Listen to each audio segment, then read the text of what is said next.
They are combating as Plaza Rizal, mga lods. Bro Jared, oh. Huwag ako nasasapaw. Kanina, mga kapatid, bago magsimula ang dialogue na ito, idinikit ko sa kanya. Nung pagdikit ko sa kanya, lumayo siya. Eh di tamang-tama sa kanya, yung nasa 1.18 ng unang Korinto, kaya butlay. Next question, hirap-hirapan mo naman. Sabi mo, natakot ako sa cross mo. Yung tanong mo, sabi mo, natakot ako sa cross mo. Ito tanong, pag hawakan ko yan, hindi yan makatakot ng Diablo, yes or no? Pag hinawakan mo yan, yes matatakot yung yes ama no? ng Diablo. Yes! Yes! Yes! Nag-yes, tumutulimi ka eh. Maingay ka eh. Sabi mo, yes! Yes! Katunayan, 8.44 ng 1, dyan sa kasinungalingan mo, yung ama mong Diablo natatakot dito. Kung maaari, ikaw hindi ka matatakot kasi anak ka ng Diablo eh. Pero yung ama mong Diablo, ayon sa 8.44 ng 1, at pagsisinungaling mo ngayon, yun ang matatakot, yun ang mapapasok. Pumunta ka sa Lila, pumunta ka kay Father Darwin, tignan mo ni ine-exorcist mo. Ano papasok? Dami posisyon ngayon, nakita ko. Oh, next question. Sabi mo, natakot ako sa cross mo. Pag hawakan ko yan. Huwag kang lalapit. Hindi, hawakan ko yan kasi takot ako. Tanong ngayon. Tanong. Nangungomentaryo ka, di ka naman nagtatanong eh. Saan mababasa na yung cross ay pangtakot ng Diablo kasi pangalan ni Jesus Cristo ito? Saan mababasa? Doon na mismo, mga kababayan. Kasasabaw. Sagot nga eh. Ano naman? Huwag ka muna sumapaw. Tumahimik ka, kabado ka eh. Kabado ka eh. Tumahimik ka eh. Anong kabado? Tumahimik ka. Kaya mo sumagot. Ito mga kababayan, ano? Ngayon, kung gusto niya ng letra por letra, hindi ko naman isusuko yung pananampalataya ko na natutunan ko sa mga apostol na nasa 3:6 ng ikalawang Korinto. Dahil ang pangangasiwa ng mga apostol, 3:6 ng ikalawang Korinto, hindi sa tiktik, therefore hindi letra por letra. Dahil kung letra por letra ang patayan, pahanap ko sa iyo yung salitang puntay, pag wala ibig sabihin, hindi ka pala totoo. Wait lang. Nakapaloob sa 2:15 ng ikalawang Tesalonica, kasama sa tradisyon na ang mga demonyo natatakot sa krus, katunayan, isa na yung ama mo doon. Next question. Sabi mo, Hirap-hirapan mo. Hirap-hirapan mo. Next question. Okay, next question ako. Sabi mo, yung sign of the cross ay pagtakot ng Diablo. Makinig ka! Objection, moderator. Wait lang. Objection. Iniba niya na, ginawa niya ng sign of the cross. Kanina, yung literal lang na cross na pinagpakuan ni Cristo sa 6:14 of Galatians. Tingnan mo, natataranta na, moderator. Jared, ano pinag-usapan niyo? Ang pinag-uusapan namin, yung cross. O yung literal na cross? Yung literal na cross. Literal na cross. 6:14 of Out of Galatians. topic ang sign of the cross. Sige, okay, next question. Nataranta na eh, wala nang matanong eh. Sabi ng nataranta. Next question. Dito pag nataranta ako. Sige na. Ano gagawin mo? Hindi ako natatakot sa'yo. Next question, butlay. Butlog. Sa natanong, mayroon ka bang mababasa katulad ng Filipos chapter 2 verse 10 na ang pagtakot ng Diablo ay pangalan ng Jesus at cross din ang pagtakot ng Ano na mismo? Yes, meron. Yan mismo sa Filipos. Matatakot ang demonyo sa pangalan ni Kristo. Nasaan ba si Kristo? 6:14 of Galatians, nasa cross. Kaya, yung talatang binasa mo, yun mismo ang sumampal sa'yo. Kaya, sorry, butlay, talo ka na. Next question. Bigay ka ng Filipos kapag wala. Pildiso, sabuday. Mga kapatid, mga kababayan, hindi niya alam yung talatang binasa niya, sa akin pa nagtatanong. Abay, grade 1 pala ito. O, next question. Saan sa Filipos? Yung binasa mo kanina. Yung binasa mo kanina. Saan sa Filipos? Yung binasa niya kanina sa Filipos chapter. Yung yuyukod sa pangalan ni Kristo. Dos size. Binasa mo kanina, tapos di mo pala alam. Saan nga? Ito sabi mo. Yung binasa niya. Yung binasa niya kanina. 2, 6, 4, 9, 10. Ayaw niya na basahin. Ayaw niya na basahin sapagkat talo na siya. Filipos. Yung binasa mo kanina. Dos. Yung binasa mo kanina. Oh, yung binasa mo kanina. Walang cross doon. Wala. Kasi kita talaga. Walang cross doon. Oh, yan ha. Basahin natin ha. Wait lang. Ilan ko muna kung ang tanong ko nasa tema.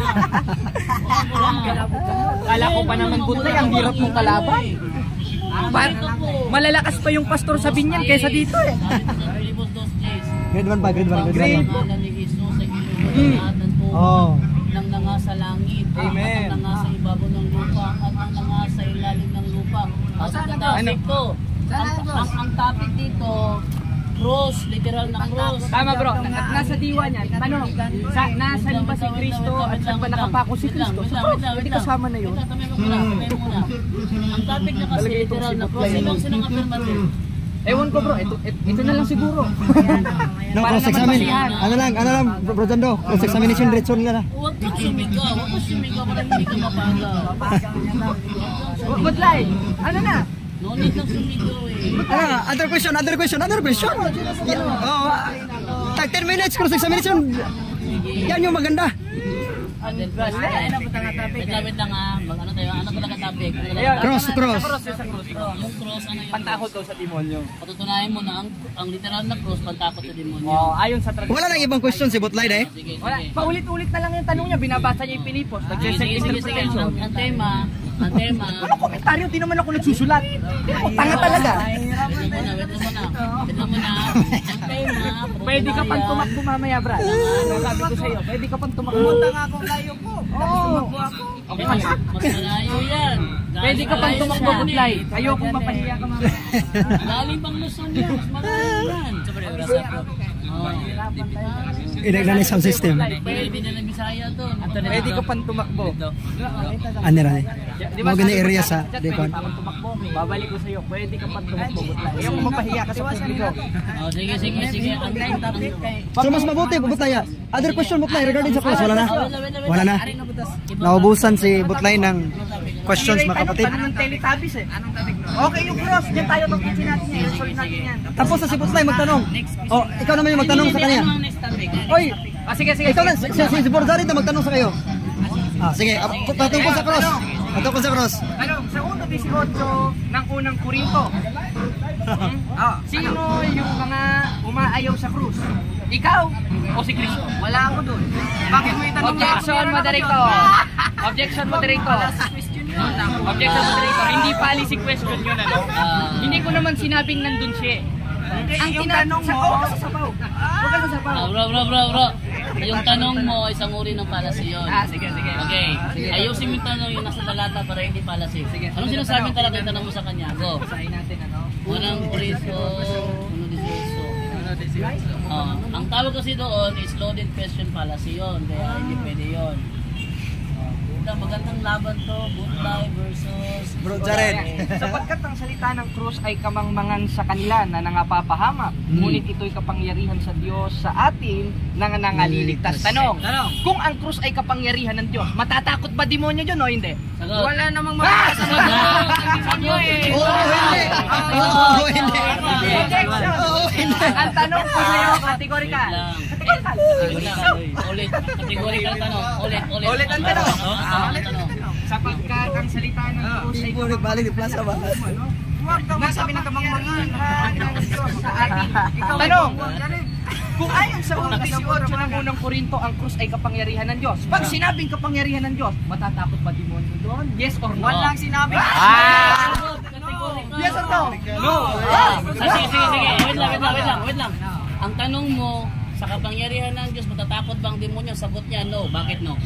No, bakit kasi, Kasi ang mahina yung Diyos nilagay mo. ng pagtakot ng Mahina Diyos mo. Diablo ay pangalan ni Jesucristo, di mo alam. Okay, ngayon. Sige.